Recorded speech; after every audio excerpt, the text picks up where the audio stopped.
कई लोग बोलते हैं कि सेक्शन 9 का कोई फायदा नहीं होता है, सेक्शन 9 नहीं डालना चाहिए। तो जो उनकी बोली हुई बात है, इसका इतिहास आज बदलने वाला है और ये साबित हो जाएगा इस जजमेंट के जरिए से, जो पावरफुल जजमेंट है। इससे आपको पता चल जाएगा कि सेक्शन 9 का बहुत बड़ा फायदा होता है।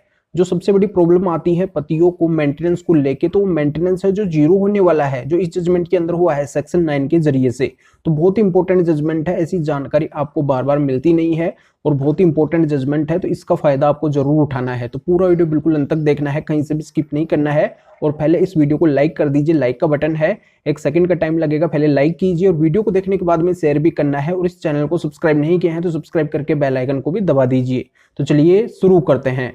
तो नमस्कार दोस्तों, मैं हूं एडवोकेट जितेंद्र। आज के वीडियो में बताने वाला हूं सेक्शन 9 का सबसे बड़ा फायदा कि पत्नी का जो मेंटेनेंस है जो जीरो होने वाला है और इस जजमेंट के अंदर हुआ है।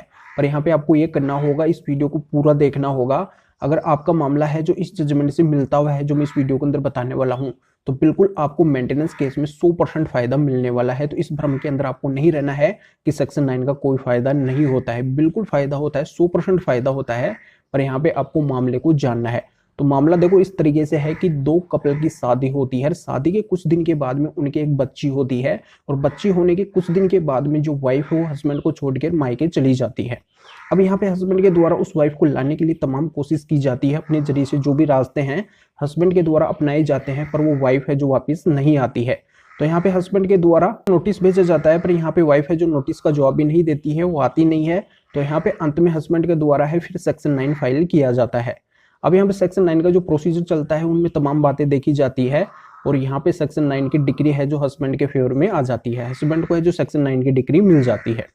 अब वाइफ के द्वारा कुछ दिन के बाद में मेंटेनेंस का केस फाइल किया जाता है। उस मेंटेनेंस के केस में स्वयं का यानी कि खुद का 2500 रुपीज मेंटेनेंस की डिमांड की जाती है। जो बच्ची है उसके लिए 3000 रुपीज मेंटेनेंस की डिमांड की जाती है। तो वाइफ के द्वारा है जो इस तरीके से मेंटेनेंस की डिमांड की जाती है उसको कोर्ट के द्वारा स्वीकार कर लिया जाता है और हस्बैंड के ऊपर है जो इस तरीके से मेंटेनेंस लगा दिया जाता है। तो यहाँ पे हस्बैंड है जो इस ऑर्डर से असंतुष्ट होता है, फिर हस्बैंड के द्वारा इसकी अपील और रिवीजन के लिए जाया जाता है हाई कोर्ट का रुख किया जाता है और वहां पे बात रखी जाती है कि मेरे ऊपर है जो इस तरीके से गलत मेंटेनेंस लगा है क्योंकि सेक्शन 9 की डिग्री है जो भी मेरे फेवर के अंदर है। तो यहाँ पे हाई कोर्ट के द्वारा मामले को गहराई से देखा जाता है, ये पाया जाता है कि यहाँ पे बिल्कुल हस्बैंड के फेवर में सेक्शन 9 की डिग्री है। इसका मतलब ये है कि वाइफ को है जो ऑर्डर दिया गया है कि आपको अपने हस्बैंड के साथ में रहना है। तो यहाँ पे जो वाइफ है हस्बैंड के साथ में रहेगी तो उसको मेंटेनेंस की आवश्यकता ही नहीं है। तो यहाँ पे जो वाइफ है वो सेक्शन 9 की डिग्री का पालन नहीं कर रही है, यानी कि सेक्शन 9 में जो ऑर्डर हुआ है उसका पालन नहीं कर रही है। वाइफ है जो हस्बैंड के साथ में नहीं रहना चाहती है। तो यहाँ पे विदाउट रीजन की वो अलग रह रही है, तो ऐसी वाइफ है जो मेंटेनेंस की हकदारन नहीं होती है। तो यहाँ पे जो ऑर्डर हुआ है कि वाइफ है जो हस्बैंड के साथ में रहे, तो यहाँ पे इन वाइफ को हस्बैंड के साथ में रहना चाहिए, तब इनको मेंटेनेंस की आवश्यकता नहीं पड़ेगी। और ये अगर अलग रह के मेंटेनेंस की डिमांड करेगी तो यहाँ पे सेक्शन 9 की डिग्री जब हस्बैंड के फेवर के अंदर है तो यहाँ पे वाइफ को है जो मेंटेनेंस नहीं मिलेगा।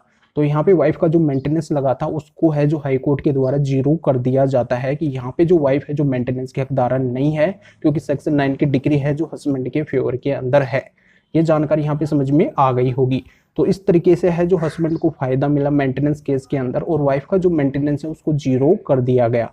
तो आपके केस में भी अगर इस तरीके का है पूरा मैटर तो आप भी है जो इस तरीके से फायदा उठा सकते हैं।